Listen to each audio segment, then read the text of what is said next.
Hebreus, capítulo 11, versículo 4. Mesmo assentado como você está, eu vou pedir para você olhar para a tela ali e ler comigo, com uma voz bem bonita, bem forte, esse versículo aí, tá bom? Essa versão que eu estou lendo, como eu sempre faço, é da NVI. Vamos lá, juntos? Pela fé, Abel ofereceu a Deus um sacrifício superior ao de Caim. Pela fé, ele foi reconhecido como justo quando Deus aprovou as suas ofertas. Embora esteja morto, por meio da fé, ainda fala. Amém? Hebreus, capítulo 11, é uma coletânea chamada de Galeria da Fé. Mas é uma coletânea de exemplos de fé prática, demonstrada, comprovada na vida de várias pessoas. O propósito dessa coletânea, dessa galeria, é estimular a quem lê a transformar a sua experiência de salvação em experiência de vida. E o propósito é nos conduzir à reflexão de que fé não é apenas algo que muda o nosso destino, o nosso futuro, mas fé também tem que afetar e tem que alterar agora, o nosso presente, né? O nosso dia a dia hoje.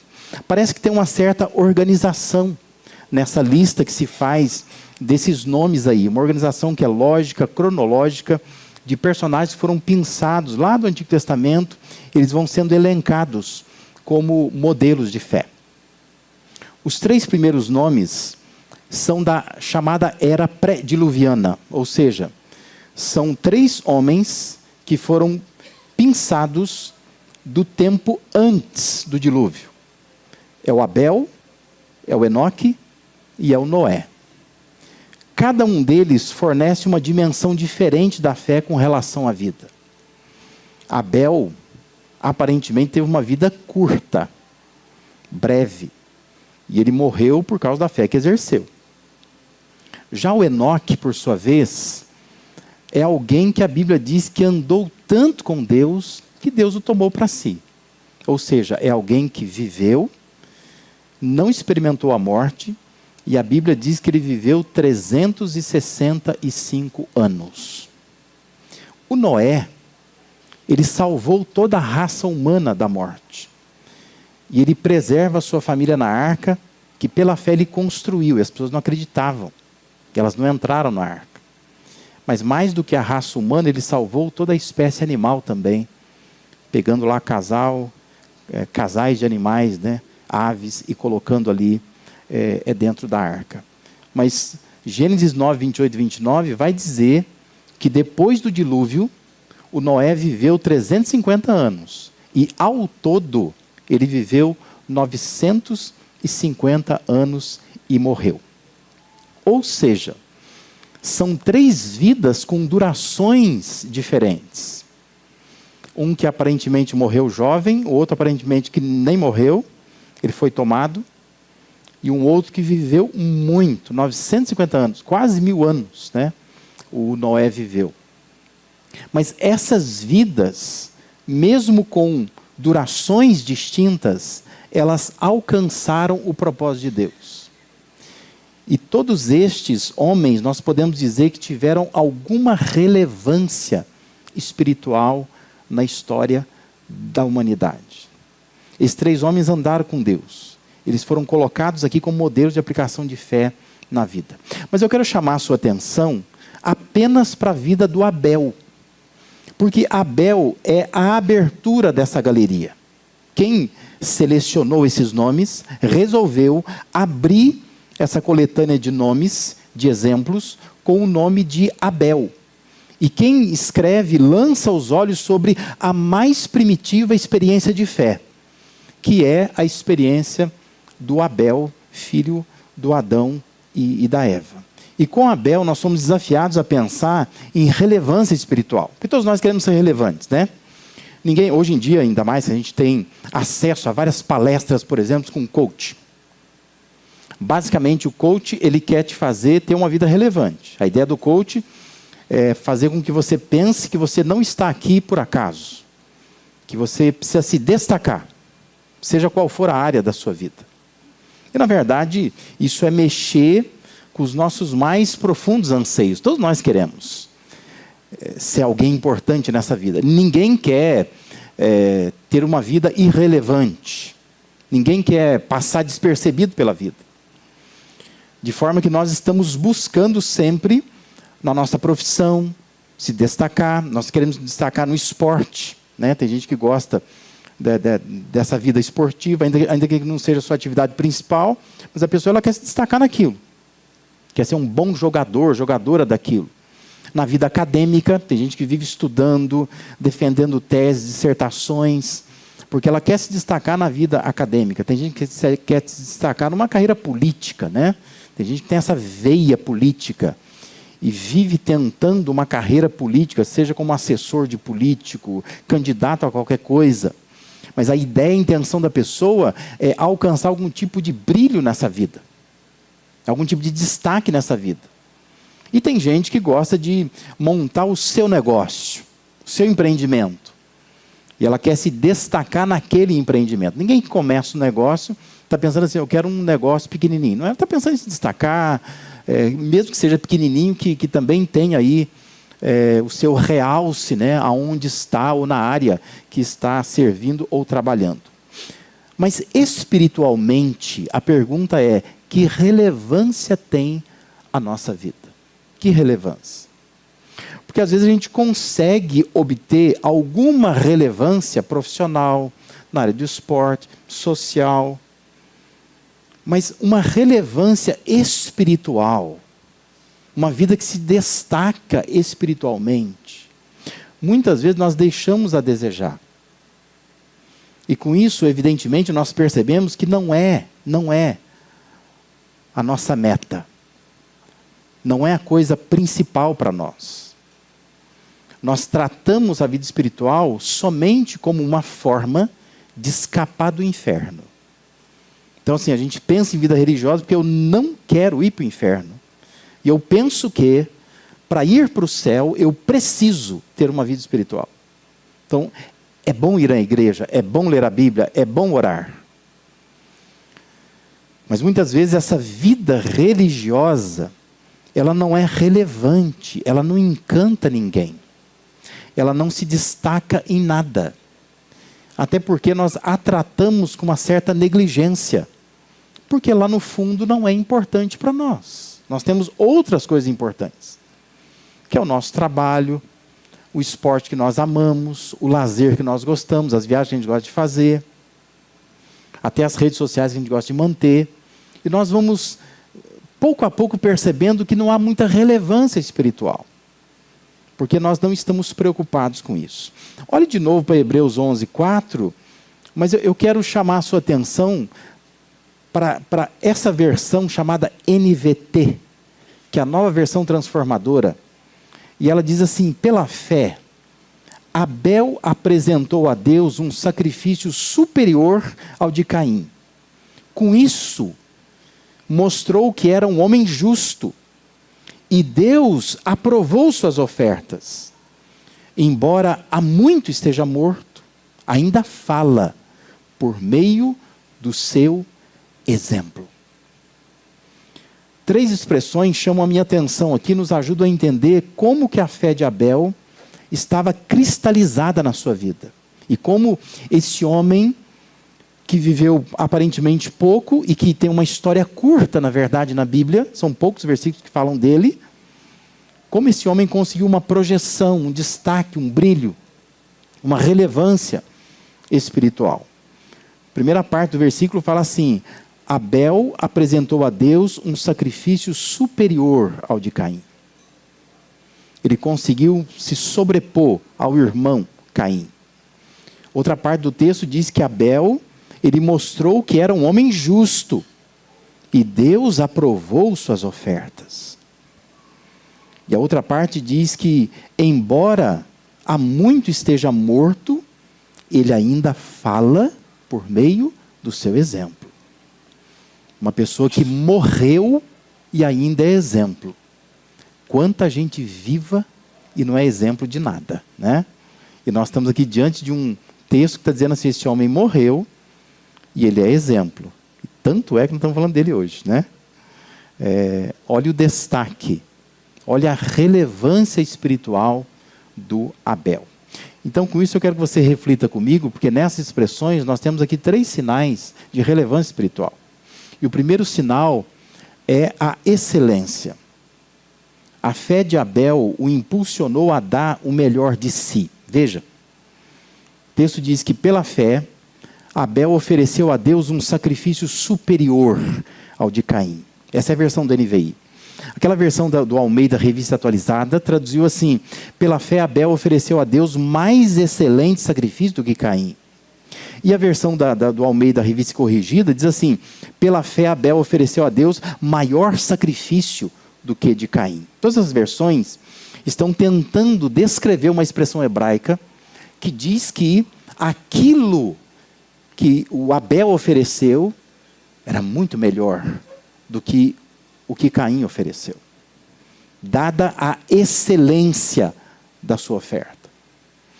A fé de Abel foi evidenciada nesse jeito dele entregar a sua oferta, aonde ele se preocupa em agradar a Deus com aquilo que ele estava fazendo. Em Gênesis não há nenhuma indicação da razão por que o sacrifício de Abel se revelou mais excelente, por que ele se destacou mais do que o sacrifício de Caim. Mas as 3 principais interpretações desse sacrifício de Abel ter superado o de Caim são as seguintes. Primeiro, dizem que porque o Abel tinha fé. Então, o sacrifício foi acompanhado de fé. Por isso foi superior. Outro palpite é porque ele foi cuidadoso na sua oferta com o Senhor. Ou seja, ele não fez de qualquer jeito. Não foi de última hora, não chegou atrasado, né? Ele caprichou. Ele preparou, ele separou, ele cuidou de como ele ia entregar essa oferta.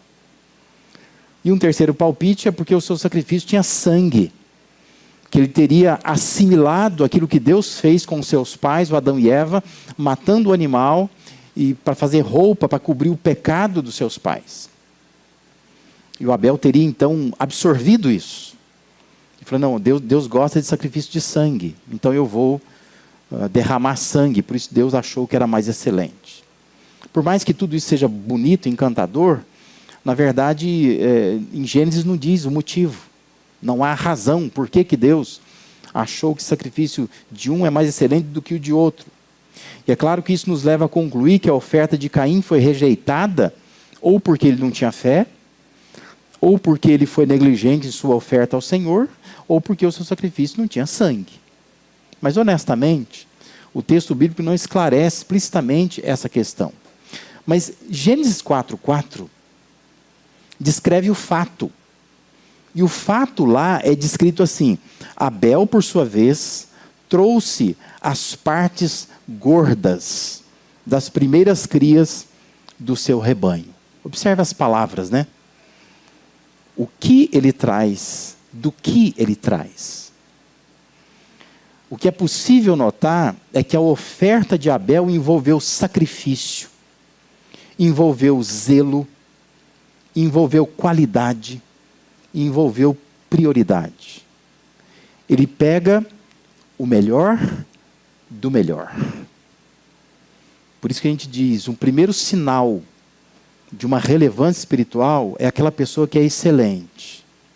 Quando alguma coisa cai nas mãos dela, ela vai dar o melhor do melhor. Isso é uma pessoa excelente.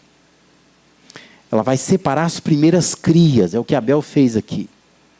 Então, o grande desafio para nós é nós sermos, como é que fala isso no plural, né? Abéis. A gente ser Abel num mundo de Caíns. Porque nós vivemos um mundo que tem muito Caim, pouco Abel. É muita gente querendo agradar a si mesma. E gente não preocupada em agradar a Deus. A relação com Deus ela transcorre de uma forma muito utilitária. Nós buscamos a Deus porque nós precisamos que Deus resolva os nossos problemas. Mas zelo, dedicação, qualidade, prioridade, que tanto nós dedicamos ao trabalho ou à nossa vida pessoal, não são valores empregados para Deus, na vida espiritual. Isso é perceptível, não é? É provável que há pessoas que não estão hoje no culto aqui, porque hoje é dia dos pais. E porque foi, sei lá, passar a tarde com o pai. E aí atrasou. E não deu para vir no culto. Mas se o dia dos pais fosse numa segunda-feira, a pessoa não faria isso no trabalho dela. Não faria. É provável que há pessoas que não estão aqui hoje, que elas sentiram algum tipo de mal-estar. Mas amanhã, elas vão sentir o mesmo mal-estar. E elas não vão deixar de trabalhar. Elas vão para o trabalho. É provável que há pessoas que não estejam aqui hoje, que a hora que estava saindo, opa, chegou uma visita. E ela fala assim, puxa, chegou a visita, então vou receber a visita. Mas amanhã, se chegar uma visita na sua casa, vai dizer assim, desculpa, mas eu tenho que trabalhar. Fica aí, casa é sua. Quando eu voltar do trabalho, a gente vai tomar aquele café, nós vamos bater aquele papão. Né? Você percebe? Nós não damos a mesma importância para a vida espiritual. Por isso nós somos tão destacados profissionalmente, nós temos uma vida tão relevante em tantas áreas. Mas espiritualmente, às vezes nossa vida não tem muito significado. Porque ela não é uma vida excelente. A fé de Abel o impulsionava a oferecer o melhor para Deus. Era o melhor que ele dava. Então nós precisamos pensar, se nós queremos ser relevantes espiritualmente, nós precisamos ser excelentes. Então nós não podemos dar a Deus o pior, a sobra, o resto. Seja isso do tempo, da oferta, da dedicação, do esforço, do ânimo. Mas nós precisamos dar a Deus o melhor. Porque Deus merece isso. Porque Deus não deu das sobras. Deus nos dá sempre as coisas boas, as melhores coisas. E Abel se destaca por causa da sua excelência. Ele é excelente no que faz. Então nós precisamos ser excelentes no que nós fazemos. Fazer o melhor do melhor que a gente pode. Porque assim nós vamos ser de fato relevantes espiritualmente. Um segundo sinal que nós percebemos em Abel, que nós precisamos também aprender, é o esforço. A fé que conquistou a aprovação de Deus é uma fé que tem esforço. O texto diz que pela fé ele foi reconhecido como justo quando Deus aprovou suas ofertas. A versão do Almeida Revista Atualizada traduziu assim, pelo qual obteve testemunho de ser justo, tendo a aprovação de Deus quanto às suas ofertas. Lembra que no versículo 6 de Hebreus 11, a constatação do autor foi que sem fé é impossível agradar a Deus. Se não tiver fé, Deus não se agrada. Deus não quer nada mecânico, mas Deus quer que a gente faça as coisas que provenham de fé, que sejam movimentos de fé, que a gente haja pela fé, e não apenas por nós mesmos, pela nossa força, pelo nosso recurso. E diz que Abel, ele obteve testemunho de ser justo, ele alcançou a aprovação de Deus quanto às suas ofertas, porque ele se esforçou para aquilo. O que ele entregou foi justo. Em Mateus 23, 25, Jesus chama Abel de justo. Ele fala do justo Abel. Deus aprovou a fé de Abel, porque a sua fé estava evidenciada naquele sacrifício que ele ofereceu. Empenho, esforço, se materializaram naquela oferta. dava para ver, né? Dá para ver. Assim como a gente faz algumas coisas, dá para ver. Se aquilo foi de última hora, se foi de qualquer jeito, ou se aquilo bem preparado, né? Hoje é dia dos pais, você que é pai, você consegue perceber se um presente chega para você, se foi de última hora, né? Ou se foi assim, isso aqui foi pensado, foi planejado, né? E como que a gente sente quando nós recebemos alguma coisa e fala assim, nossa, mas isso aqui foi um improviso, né? Não era bem para ser isso aqui. Imagina como que Deus se sente quando nós chegamos com os nossos improvisos. E a gente tem essa cultura, né? De achar assim que para Deus dá para improvisar, né? Dá para ser de qualquer jeito, dá para ser de qualquer coisa. Eu fui pastor de uma igreja, meu primeiro ministério, que teve um momento da igreja que eu tive que instruir a igreja. Eu disse à igreja, falei assim, irmãos, eu não quero mais que traga o que você não quer mais em casa para a igreja. Porque chegou um momento que nós tínhamos 3 geladeiras na igreja. 4 fogões. Um pior que o outro. Eu não quero mais isso aqui. Por que você não vai nas Casas Bahia, compra um fogão novo, parcela em 12 vezes e dá para a igreja, ué. Se a igreja está precisando, então você dá o seu melhor. Mas é uma cultura que nós temos, é a cultura do improviso, de trazer o pior, de não fazer esforço, né? Ensaiar, coisa chata ensaiar, né? A gente acha que é penoso, porque tem que chegar mais cedo, tem que fazer não sei o quê. Então a gente gosta das coisas meio de qualquer jeito. Mas Deus se agrada com o esforço. E com isso nós aprendemos que é impossível a gente separar a oferta do ofertante. Porque a oferta fala muito sobre o ofertante. Lembra quando Jesus estava diante do gasofilácio? Diz que as pessoas lançavam no gasofilácio muitas ofertas. E vem uma viúva. E diz que ela tem umas poucas moedas na mão. Diz que ela lança aquelas moedas ali. E Jesus olha e diz assim, essa deu mais do que todos os outros.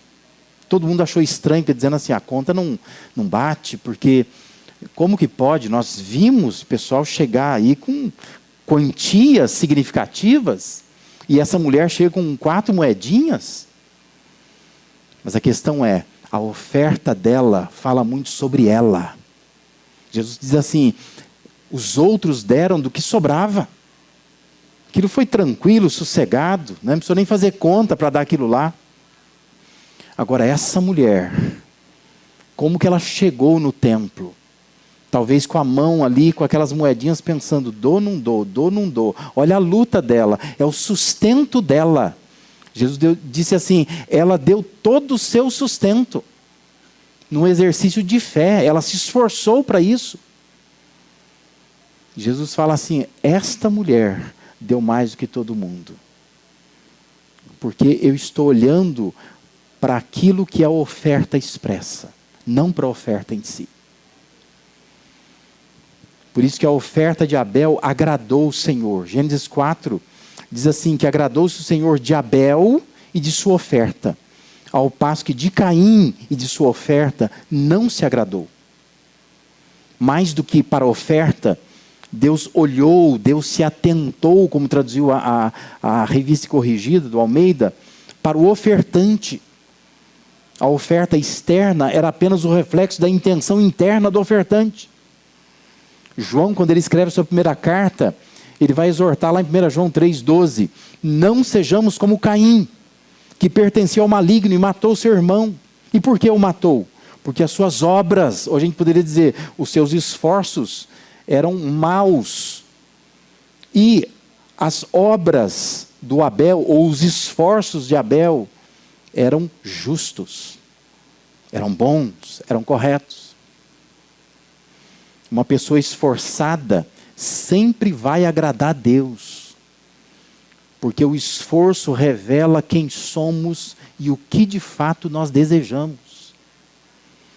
Por isso que relevância espiritual, um sinal dela é o esforço. Nós precisamos ser excelentes, nós precisamos ser esforçados. Porque a gente começa a achar que viver para Deus exclui esforço. É uma coisa que a gente quer navegar nas ondas do Espírito, né? A gente acha que o Espírito Santo vai nos usar e não vou precisar me esforçar nada, né? É uma cultura que nós temos, que o pastor não prepara nada, então ele chega, ele abre a Bíblia, onde Deus falar, falou. Isso é irresponsabilidade, né? Nós precisamos nos preparar, nós não podemos chegar de qualquer jeito na presença de Deus. E por isso que esforço é um sinal de relevância espiritual. Sua vida vai se destacar espiritualmente, se você se esforçar. E um terceiro sinal de uma relevância espiritual é o exemplo. Veja que a fé, a vida, a excelência, o esforço de Abel continua falando até hoje. Ele é um exemplo. Faz diferença mesmo pós-morte, depois da sua morte. O texto diz que embora esteja morto, por meio da fé, ainda fala. Quantos anos Abel viveu? Nós não sabemos exatamente a idade em que ele morreu, mas a sua vida ainda fala. Até hoje fala. Olha o exemplo que ele nos deixou. Quantos nomes, quantas histórias nós temos registradas antes do dilúvio. Mas além do Noé e do Enoque, o Abel, ele é destacado como uma vida que ainda fala. Um exemplo, um modelo que ainda fala. Hoje nós comemoramos o Dia dos Pais. E cabe a cada pai pensar o quanto a sua vida fala. E o quanto a sua vida ainda vai falar, vai ecoar na vida, especialmente dos seus filhos. O que a sua vida comunica? Que exemplo que ela deixa? Quais marcas você consegue imprimir na sua família? Eu sempre falo que é uma preocupação minha particular a maneira como os pais lidam com a igreja. Porque quando a igreja não parece ser importante para os pais, provavelmente ela vai ser algo a ser descartado pelos filhos. Quando eles alcançarem a liberdade de escolher se podem vir ou não, eles não virão. Porque os pais nunca acharam isso importante. Tratava como uma coisa que, quando der, a gente vai. Ah, que coisa aconteceu? A gente não vai. E a gente fica vendo, às vezes há um esforço, né? Nós temos, por exemplo, a nossa equipe do Life Kids, né? Há um esforço enorme de preparação, de cuidado, de uma programação. E aí quando você vai ver, cadê os pais? Por qualquer motivo, eles não foram, eles não apareceram. O que esta vida está comunicando? A preocupação é, o que o seu filho está captando disto? Porque se a igreja, se o culto, se a atividade da igreja não é algo importante para você, provavelmente será algo que o seu filho vai descartar no futuro. Porque ele nunca vai entender que isso é importante. Porque o pai não achava importante, a mãe não achava importante. Por que ele vai achar importante? Ele vai achar que igreja é como ir ao cinema, por exemplo. Se tiver passando um filme bom, a gente vai. Barbie, né? Põe roupa cor-de-rosa, a gente vai lá. Mas a gente não vai no cinema sempre. Quando aparecer uma outra coisa do vulto da Barbie, nós vamos de novo no cinema. Então tem gente que lida com a igreja dessa forma. A igreja é um lugar que eu vou quando tiver uma atração interessante, né?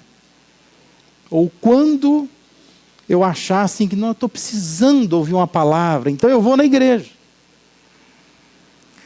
Só que tem umas criaturas chamadas filho da gente, que eles ficam observando isso. E o filho só vai captando essas coisas.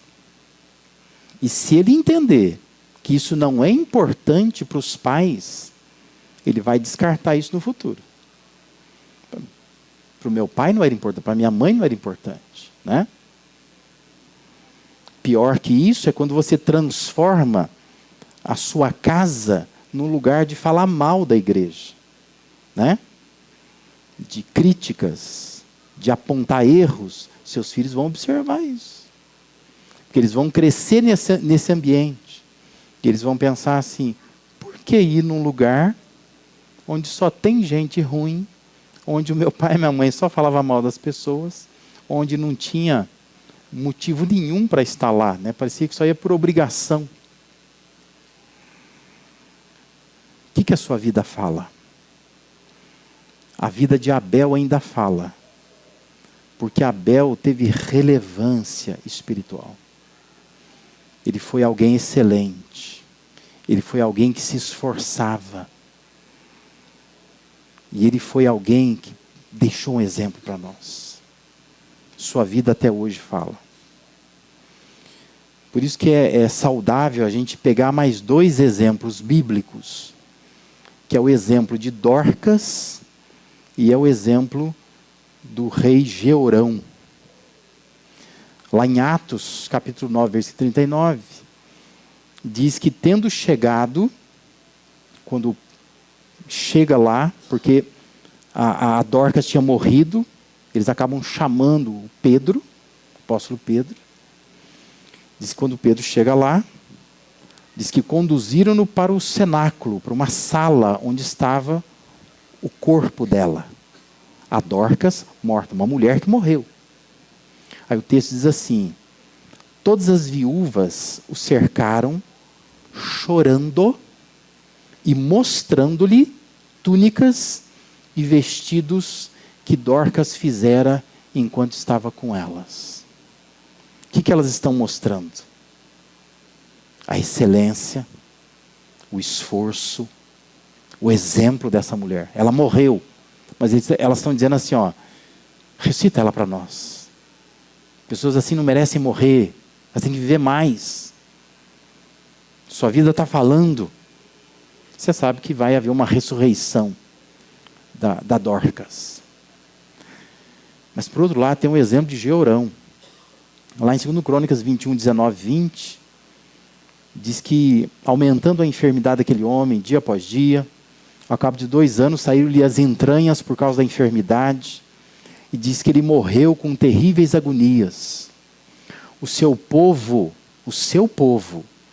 não lhe queimou aromas, como se fez a seus pais. Diz que era ele da idade de 32 anos quando começou a reinar, e reinou 8 anos em Jerusalém.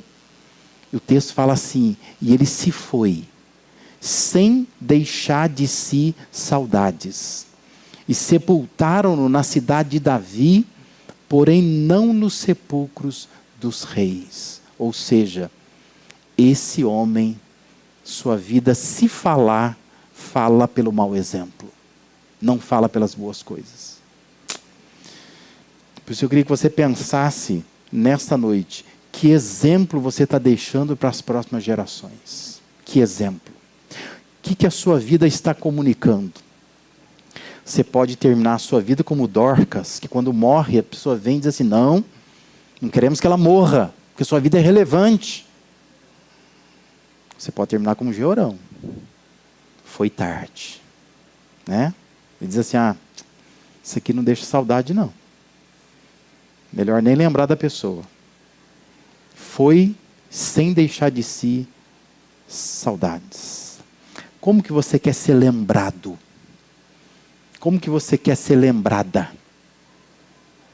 Que relevância tem a sua vida espiritual? O que ela está comunicando?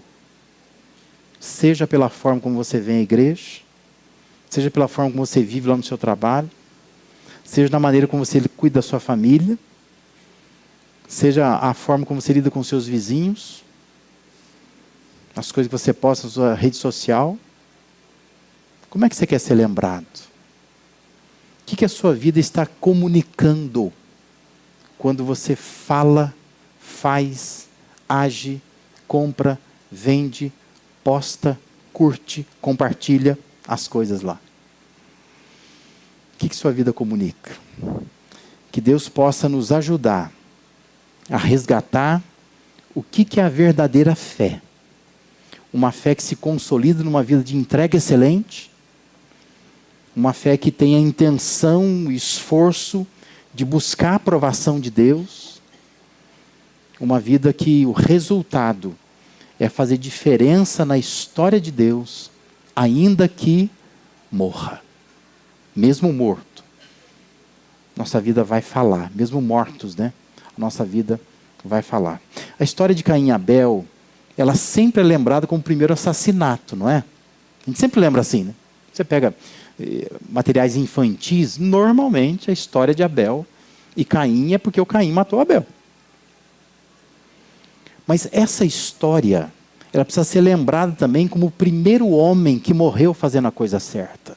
E foi isso que aconteceu com Abel. Abel fez a coisa certa e morreu. E talvez se você fizer a coisa certa, você vai morrer também.